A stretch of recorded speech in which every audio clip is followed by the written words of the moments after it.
మన దేశంలో ఎవరైనా నేరం చేసినట్లు ఆరోపణ ఎదుర్కొన్నప్పుడు వెంటనే వాళ్ళను జైల్లో ఉంచడం మాత్రమే చట్టం యొక్క లక్ష్యం అనేది కాదు. చట్టం ఒక ముఖ్యమైన సూత్రాన్ని కూడా పాటిస్తుంది. నేరం నిరూపితం అయ్యే వరకు ప్రతి ఒక్క వ్యక్తి నిర్దోషిగానే పిలువబడతారు, నిర్దోషిగానే భావించబడతారు. ఈ నేపథ్యంలోనే బెయిల్ అనే వ్యవస్థ ప్రవేశపెట్టడం జరిగింది. బెయిల్ అనేది ఒక వ్యక్తికి తాత్కాలిక స్వేచ్ఛ ఇస్తూ అదే సమయంలో కోర్టుకు హాజరవ్వాలనే బాధ్యతను కూడా విధించే ఒక వ్యక్తి యొక్క చట్టపరమైన హక్కు లేదా సౌకర్యం అని చెప్పవచ్చు. అయితే ప్రతి నేరంలో బెయిల్ అనేది ఒకే విధంగా ఉండదు. చట్టం వేరువేరుగా చట్టం నేరాలను బెయిలబుల్ మరియు నాన్ బెయిలబుల్ గా విభజించడం జరిగింది. వాటి యొక్క తీవ్రత ఆధారంగానే బెయిల్ హక్కు లేదా కోర్టు నిర్ణయంపై ఆధారపడి వాటి విధంగానే నియంత్రిస్తుంది. అలాగే బెయిల్ ప్రక్రియ అనేది షూరిటీ, జమీన్ అనే అంశంపై కూడా కీలక పాత్ర పోషిస్తుంది. ఇది న్యాయ వ్యవస్థకు ఒక భద్రత హామీ గంటి. ఇప్పుడు ఈ వీడియోలో బెయిలబుల్ మరియు నాన్ బెయిలబుల్ అఫెన్స్ అంటే ఏమిటి, వాటికి సంబంధించిన చట్టాలు బిఎన్ఎస్ఎస్ అంటే ఏమిటి, షూరిటీ ఎవరు ఇవ్వగలరు, ఎందుకు అవసరం, అన్ని విషయాలను పూర్తిగా ఈ వీడియోలో తెలుసుకుందాం. మీకు లాలెన్స్ టీవీ వీడియోలు ఉపయోగపడుతున్నాయి అనుకుంటే మీరు మాకు సపోర్ట్ కూడా చేయవచ్చు. ప్రతి వీడియో కింద కనిపించే థ్యాంక్స్ బటన్ పై క్లిక్ చేస్తే మీకు నచ్చిన అమౌంట్ ద్వారా సపోర్ట్ చేయవచ్చు. అలాగే జాయిన్ బటన్ పై క్లిక్ చేసి కూడా మన ఛానల్లో మెంబర్ గా చేరవచ్చు. మీ సపోర్ట్ వల్ల ఛానల్ గ్రోత్ ఎంతగానో పెరుగుతుంది. మరిన్ని లీగల్ వీడియో అవేర్నెస్ ప్రోగ్రామ్స్ చేయడానికి ఎంతగానో ఉపయోగపడుతుంది. మీరు ఒకసారి ఆలోచించండి, సపోర్ట్ చేయండి. Thank you. First of all, bail అంటే ఏమిటి? బెయిల్ అంటే ఒక వ్యక్తి పోలీసులు అరెస్ట్ చేసిన తర్వాత కోర్టు లేదా పోలీస్ స్టేషన్లో అనుమతితో కొన్ని షరతులతో తాత్కాలికంగా విడుదల చేయడమే బెయిల్ అంటారు. సింపుల్గా చెప్పాలంటే అరెస్ట్ అయిన వ్యక్తి జైలులో ఉండకుండా కోర్టు అవసరమైనప్పుడు హాజరు కావని హామీ ఇచ్చి బయటకు పంపడం, దాన్నే బెయిల్ అంటారు. బెయిల్ ఎందుకు ఇస్తారు అంటే వ్యక్తి మీద కేసు ఇంకా నిరూపించబడలేదు, అంటే innocent until the prove guilty, విచారణ పూర్తయ్యే వరకు జైలులో ఉంచాల్సిన అవసరం లేకపోతే, అతను పారిపోవడం లేదు లేదా సాక్ష్యాలను చెడగొట్టడం లేదు అనే నమ్మకం ఉంటే అప్పుడు బెయిల్ ఇవ్వడానికి సహకరిస్తుంది కోర్టు వారు. అయితే బెయిల్ అంటే ఏమిటి అంటే బెయిల్ అనేది రెండు రకాలుగా ఉంటుంది. ఒకటి బెయిలబుల్ అఫెన్స్, రెండవది non bailable offence. Bailable offence అంటే చిన్న నేరాలు, ఇవి బెయిల్ ఇవ్వగలిగేటువంటి హక్కు కలిగినటువంటి నేరాలు. రెండో విషయానికి వస్తే నాన్ బెయిలబుల్ అఫెన్స్ అంటే తీవ్రమైనటువంటి నేరాలు. బెయిల్ ఇవ్వాలా వద్దా అనేది కోర్టు నిర్ణయంపై ఆధారపడి ఉంటుంది. ఇవి తీవ్రమైనటువంటి నేరాలు. ఇందులో బెయిల్ ఇవ్వడం అసహజం. బెయిల్ తీసుకునే విధానం ఎలా ఉంటుందంటే పోలీస్ స్టేషన్ లేదా కోర్టులో అప్లై చేసుకోవాల్సి ఉంటుంది. కొన్ని సందర్భాలలో షూరిటీ, జమీన్ ఇవ్వాల్సి ఉంటుంది. కోర్టు చెప్పినటువంటి షరతులను తప్పకుండా పాటించాల్సి ఉంటుంది. ఉదాహరణకు ఎవరైనా చిన్న కేసులో అరెస్ట్ అయితే వాళ్ళు కోర్టులో నేను విచారణకు వస్తాను అని చెప్పి కొంతమంది వ్యక్తులు గ్యారంటీ ఇస్తే కోర్టు బెయిల్ ఇస్తుంది. అయితే ఇక్కడ మనం వివరంగా బెయిలబుల్ అఫెన్స్ అంటే ఏమిటి, నాన్ బెయిలబుల్ అఫెన్స్ అంటే ఏమిటో క్లియర్గా చూద్దాం. చట్టం యొక్క నిర్వచనం ఎలా ఉందనంటే భారతీయ న్యాయ సురక్షా సంహిత 2023లో వచ్చినటువంటి యాక్ట్ ప్రకారం సెక్షన్ 2 క్లాస్ 1B ప్రకారం ఏం తెలియజేస్తుందంటే బెయిలబుల్ అఫెన్స్ అంటే బిఎన్ఎస్ఎస్ యొక్క ఫస్ట్ షెడ్యూల్లోని బెయిలబుల్గా చూసినటువంటి నేరాలు లేదా ఇతర చట్టాల ప్రకారం ప్రకటించినటువంటి నేరాలలో బెయిలబుల్ అఫెన్స్ అనేది ఉంటుంది. అయితే వీటికి వర్తించాల్సినటువంటి ముఖ్యమైన సెక్షన్స్ ఏమిటంటే section 478 BNSS act bail in offence. అంటే ఈ సెక్షన్ ప్రకారం ఎవరైనా బెయిలబుల్ అఫెన్స్లోని అరెస్ట్ అయితే బెయిల్ ఇవ్వడం అతని యొక్క హక్కు, వారి యొక్క రైట్ అని చెప్పవచ్చు. పోలీస్ ఆఫీసర్గా కోర్టు కానీ బెయిల్ తప్పనిసరిగా ఇవ్వాల్సి ఉంటుంది. షూరిటీ, జమీను లేదా పర్సనల్ బాండ్ పై రిలీజ్ చేయడం జరుగుతుంది. అయితే వాటి యొక్క లక్షణాలు ఎలా ఉంటాయంటే చిన్న సాధారణమైనటువంటి నేరాలు రైట్ టు బెయిల్ అనేది ఉంటుంది. అక్యూజ్డ్కి రైట్ టు బెయిల్ అనేది ఉంటుంది. పోలీస్ స్టేషన్లో దగ్గర బెయిల్ అనేది పొందవచ్చు చిన్న చిన్న నేరాలకి. ఉదాహరణకి ఇవి బిఎన్ఎస్లోని ఉన్నటువంటి సాధారణ నేచర్ అఫెన్స్, చిన్న దొంగతనాలు, మైనర్ థెఫ్ట్, చిన్న గొడవలు, హాట్ కేసెస్, ఇలాంటివన్నీ కూడా చిన్న చిన్న నేరాలు కాబట్టి పోలీస్ స్టేషన్లలోనే మనం బెయిల్ తీసుకొని వెళ్ళవచ్చు. అంటే 7 సంవత్సరాల లోపల ఉన్నటువంటి వేటికైనా సరే స్టేషన్ బెయిల్ అనేది ఉంటుంది. పోలీస్ స్టేషన్లలో మీరు సొంతంగా బెయిల్ తీసుకొని వెళ్ళాల్సి ఉంటుంది. అలాంటి కేసులలో కూడా అన్నింటికీ స్టేషన్ బెయిల్ అనేది ఉండదు. వాటి యొక్క పరిధిని, వాటి యొక్క పరిస్థితిని బట్టి స్టేషన్ బెయిల్ అనేది ఇవ్వాలా వద్దా అనే విషయంపై ఆధారపడి ఉంటుంది. రెండో విషయానికి వస్తే నాన్ బెయిలబుల్ అఫెన్స్. అంటే నాన్ బెయిలబుల్ అఫెన్స్ అనేది చట్టపరమైన నిర్వచనం ఎలా ఉందనంటే సెక్షన్ 2 క్లాస్ 1 PBNSS ప్రకారం నాన్ బెయిలబుల్ అఫెన్స్ అంటే బెయిలబుల్ కాకుండా ఉన్నటువంటి అన్ని నేరాలు అవి నాన్ బెయిలబుల్ అఫెన్స్ గా పరిగణించబడతాయి. అయితే ముఖ్యమైన సెక్షన్స్ ఏంటంటే సెక్షన్ 480 ప్రకారం BNSS act bail in non bailable offence అని ఉంటుంది. బెయిల్ ఇవ్వడం హక్కు అనేది కాదు. ఎందుకోసం అంటే ఇది కోర్టు డిస్ట్రిక్షన్ మీద ఆధారపడి ఉంటుంది. అయితే ఇలాంటప్పుడు కోర్టు ఏ విషయాలను చూసి బెయిల్ ఇస్తుంది అంటే నేరం యొక్క తీవ్రత గ్రావిటీ ఆఫ్ అఫెన్స్ పై ఆధారపడి ఉంటుంది. దాంతో పాటుగా సాక్ష్యాలు ఎవిడెన్స్ స్ట్రెంత్ ని బట్టి కూడా మనం బెయిల్ ఇవ్వాలా వద్దా అనే విషయంపై ఆధారపడి ఉంటుంది. దాంతో పాటుగా అక్యూజ్డ్ పారిపోతాడా లేదా అని కూడా గమనిస్తుంది.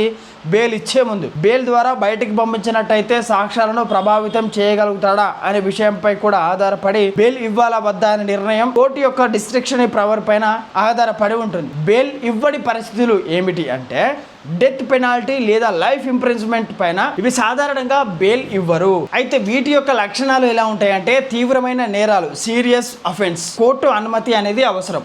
పోలీస్ స్టేషన్ వద్ద బెయిల్ అనేది సాధ్యం అనేది కాదు. కోర్టు వారు మాత్రమే సీరియస్ అఫెన్స్ లో కోర్టు వారు మాత్రమే బెయిల్ అనేది ఇవ్వడం జరుగుతుంది. అయితే మనం ముందుగా చెప్పుకున్నట్టుగా షూరిటీ గురించి మనం ఒకసారి తెలుసుకుందాం. అంటే షూరిటీ అంటే ఏమిటంటే బెయిల్ మీద బయటకు వచ్చే వ్యక్తి అక్యూజ్డ్ కోర్టుకు హాజరవుతాడని మూడో వ్యక్తి ఇచ్చేటువంటి జమీను లేదా షూరిటీ అని అంటారు. అంటే ఈ వ్యక్తి పారిపోడు, కోర్టు చెప్పినప్పుడు వస్తాడు అని ఒక వ్యక్తి గ్యారంటీ ఇవ్వడం. సాధారణంగా ఎవరు ఇవ్వవచ్చు అనంటే కుటుంబ సభ్యులు, తండ్రి, అన్న, బంధువులు వంటి వారు ఇవ్వచ్చు. స్నేహితులు, పరిచయస్తులు, నోన్ పర్సన్స్ వంటి వారు, స్థానికంగా స్థిరపడినటువంటి వ్యక్తులు కూడా ఇవ్వవచ్చు.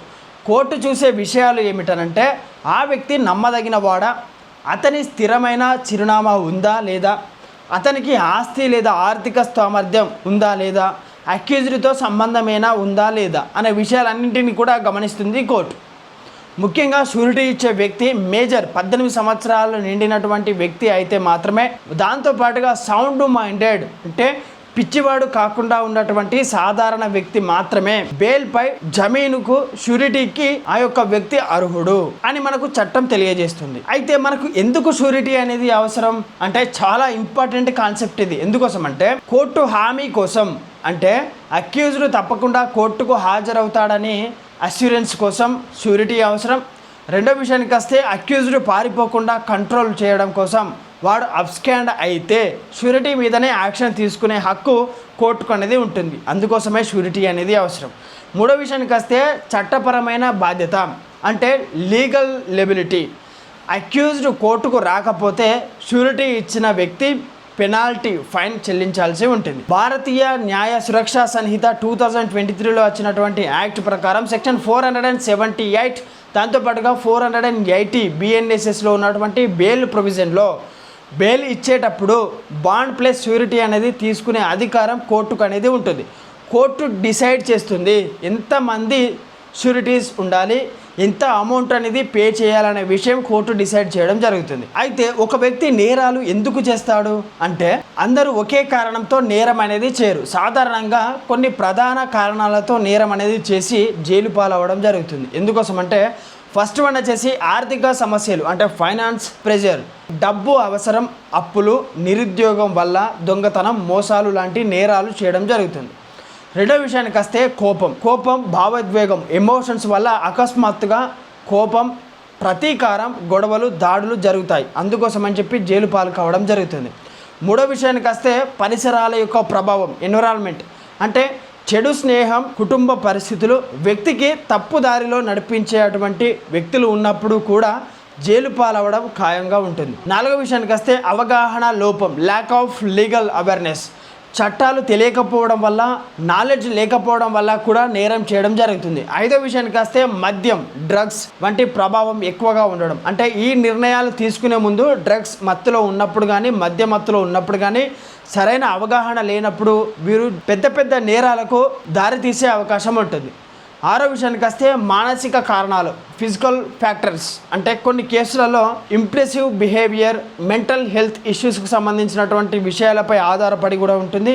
ఇలాంటి వారు మాత్రమే ఎక్కువ నేరాలు చేయడానికి అవకాశం అనేది ఉంటుంది. అయితే బెయిల్ ఎందుకు తీసుకోవాలనుకుంటాడు, నేరం అంతా చేసిన తర్వాత బెయిల్ ఎందుకు తీసుకోవాలనుకుంటాడు అయితే అంటే ఇది చాలా ప్రాక్టికల్ విషయం. ఏంటంటే జైలు జీవితం తప్పించుకోవడం కోసం జైలులో ఉండడం చాలా కష్టం. బయట ఉండి కేసు ఫైట్ చేయాలనుకుంటాడు. రెండో విషయానికి వస్తే తన కేసు ప్రిపేర్ చేసుకోవడం కోసం అంటే అడ్వకేట్ కలవాలి, ఎవిడెన్స్ సేకరించాలి. ఇవన్నీ బయట ఉంటేనే సులభంగా అవుతాయి, జైల్లో ఉంటే సులభతరం అనేది కాదు. అందుకోసమని బెయిల్ తీసుకోవడానికి ఎక్కువగా ఆశపడతాడు.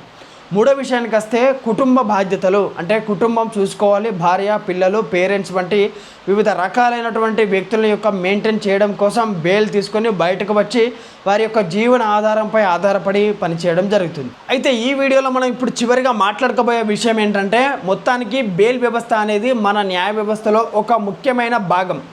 ఇది ఒక వ్యక్తికి స్వేచ్ఛను ఇవ్వడమే కాకుండా చట్టం ముందు హాజరు కావాలని నిర్ధారిస్తూ ఉంటుంది కోర్టు వారు. బెయిలబుల్ అఫెన్స్లో ఉన్నటువంటి బెయిల్ ఒక హక్కు కాగా నాన్ బెయిలబుల్ అఫెన్స్లో అది ఒక కోర్టు నిర్ణయంపై ఆధారపడి ఉంటుంది. ఇది నేరాలు తీవ్రతను బట్టి న్యాయస్థానం న్యాయం మరియు భద్రతపై మధ్య సమతుల్యత నిలబెట్టడానికి అవసరమై ఉంటుంది. అలాగే షూరిటీ లేదా జమీన్ అనే విధానం ద్వారా అక్యూజ్డ్ కోర్టుకు హాజరవుతాడని ఒక భద్రత హామీ పొందుతుంది. ఇది న్యాయ ప్రక్రియకు సంబంధించినటువంటి సక్రమంగా కొనసాగించడంలో కీలక పాత్ర అనేది పోషిస్తుంది. కాబట్టి బెయిల్ అనేది కేవలం జైలు నుండి బయటకు రావడానికి మాత్రమే కాదు, ఇది వ్యక్తిగత స్వేచ్ఛను కాపాడుతుంది, న్యాయ వ్యవస్థపై నమ్మకాన్ని నిలబెడుతుంది, ఒక ముఖ్యమైన చట్టపరమైన సాధనం కూడా చెప్పుకోవచ్చు. ఇప్పటి వరకు ఈ వీడియోలో మనం బెయిల్ అంటే ఏమిటి, బెయిల్ వల్ల కలిగేటువంటి ప్రయోజనాలు ఏమిటి, బెయిల్ ఎక్కడి నుంచి వస్తుంది, బాండ్ అంటే ఏమిటి, వీటన్ని విషయాల గురించి ఈ వీడియోలో ఇప్పటివరకు మనం మాట్లాడుకున్నాం కదా. మరొక కొత్త వీడియోతో మళ్ళీ కలుస్తాను. నేను మీ కొంగంటి రాజు ఫ్రమ్ లాలెన్సీ టీవీ నుండి. Thank you.